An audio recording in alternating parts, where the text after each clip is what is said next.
Black Lives Matter, the black supremacist Marxist terrorist group, which in 2020 set the Western world on fire and killed countless innocent white people, has now been revealed for what it really is, which is a fraud, a fraudulent scam. In Bristol, where they tore down the statue of Edward Colston, the leader for that, Zara Salim, leader for Black Lives Matter Bristol, has been revealed to have taken money from the fundraising for the protest for herself. What Black Lives Matter did in Bristol was absolutely appalling. Edward Colston, yes, he did trade in slaves, but he also did a lot of other things. He was a member of parliament. He, traded in silks and spices.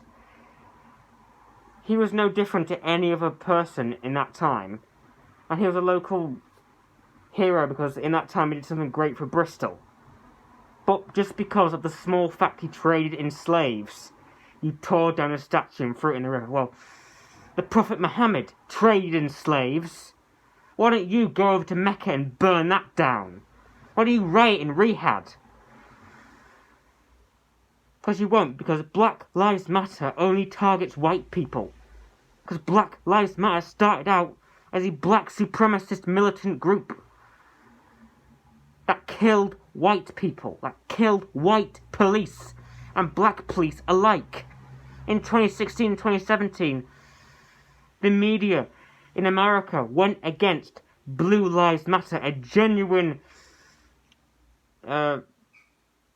protest by cops who were being killed by Black Lives Matter activists simply because they were white or because they were black and were a police officer. Because Black Lives Matter in America pushed the narrative that all cops were racist and liked to shoot black people. In America, in 2020, the powers that be in places like Portland and New York defunded the police, gave in to Black Lives Matter, and let absolute mayhem and havoc unfold on their streets. Whilst we, the public, sat in our homes during lockdown, we watched the world burn. We watched as the West collapsed, as these militant black supremacist killers ravaged cities, destroying businesses. And of course, they will never stop. The government didn't stop them. They stopped anti-vaxxers. They stopped people with genuine concerns about the vaccine. They didn't stop Black Lives Matter. Now, Zara Salim, since being revealed as a fraud, appears to have now converted to Islam and donned a Muslim postbox. I'm guessing she'll probably say that they're persecuting her not because she's a fraud and a proponent of a black supremacist hate group, but because the Western world are Islamophobic. Speaking of black supremacy, black supremacists have now entered into senior positions in museums and in education, pushing books like The Amazing Black British History Book, written by a Nigerian-born author who immigrated to Britain and is now trying to say that the first Britons were black. They try to claim that Anne Boleyn was black, that the Romans were black, that Septimius Severus was black. Because they are black supremacists. And they want every major human achievement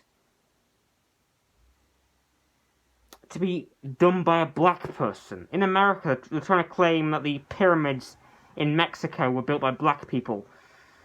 They're trying to claim that the pyramids in Egypt were built by black people. They're trying to claim Cleopatra was black.